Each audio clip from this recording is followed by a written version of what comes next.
Listen carefully. The greatest prison you will ever live in is the one you build inside your own mind. And the greatest freedom you will ever know is the one you create by the pictures you dare to hold there. The truth is simple, yet terrifying to those who ignore it. You become what you visualize. Every titan of history understood this law, whether they called it imagination, vision, or burning desire. Thomas Edison, sitting alone in his lab at midnight, didn't just tinker with wires and bulbs. He saw the light long before it existed. Walt Disney, bankrupt and ridiculed, walked the swamps of Florida and saw castles and laughter where others only saw mud. Napoleon Hill didn't teach wishful thinking. He taught intentional visualization so vivid, so consuming, that it rewires the very fabric of your being. But today, most people spend their lives visualizing what they fear. They rehearse failure. They imagine rejection. They build mental movies of loss, poverty, and limitation, then wonder why those scripts manifest in their lives. You cannot attract success if you keep visualizing defeat.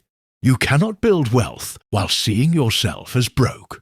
The mind cannot hold two conflicting images, without one eventually erasing the other. So let me ask you, what images are you feeding your mind every single day? What do you see when your eyes are closed? The answer to that question is the blueprint of your future. Your mind is a projector. It will always display on the screen of your life the images you load into it. Whether you do this intentionally or passively makes all the difference. The world will try to load its images for you. Fear, scarcity, division, complacency.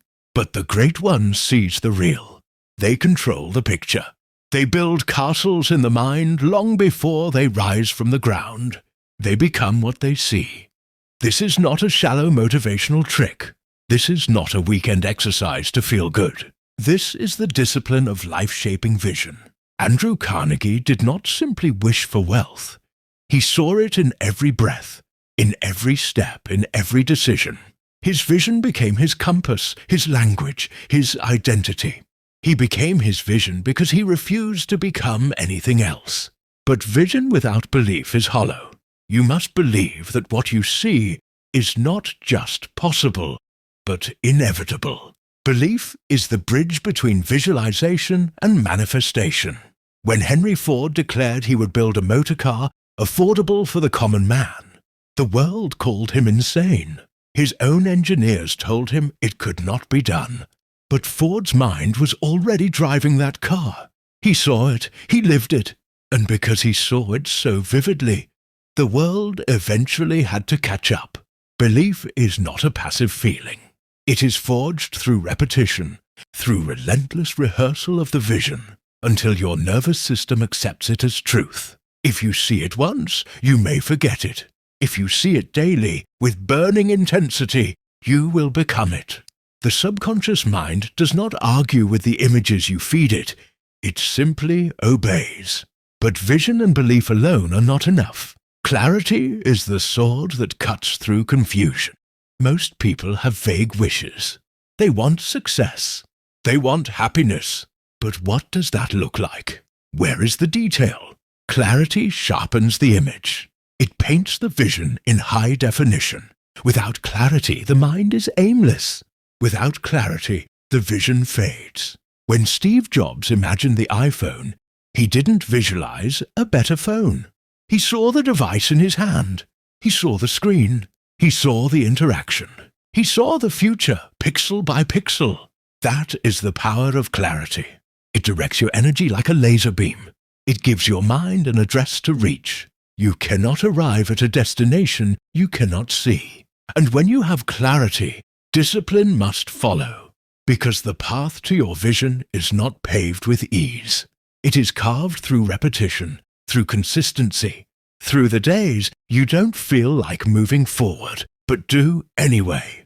Discipline is the bridge between what you see in your mind and what you hold in your hands.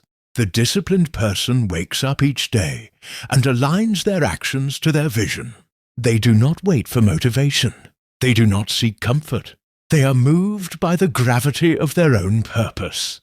They understand that every small act, every seemingly insignificant step, is a brushstroke painting the masterpiece they have already seen. Action breathes life into vision. Without action, the image in your mind remains a ghost, haunting you with its potential. But when you take action, especially when it's hard, especially when no one is watching, you transform the invisible into the visible. Edison failed 1,000 times, but each attempt was a stroke toward the light he had already seen in his mind. Gratitude fuels this journey. It sharpens your eyes,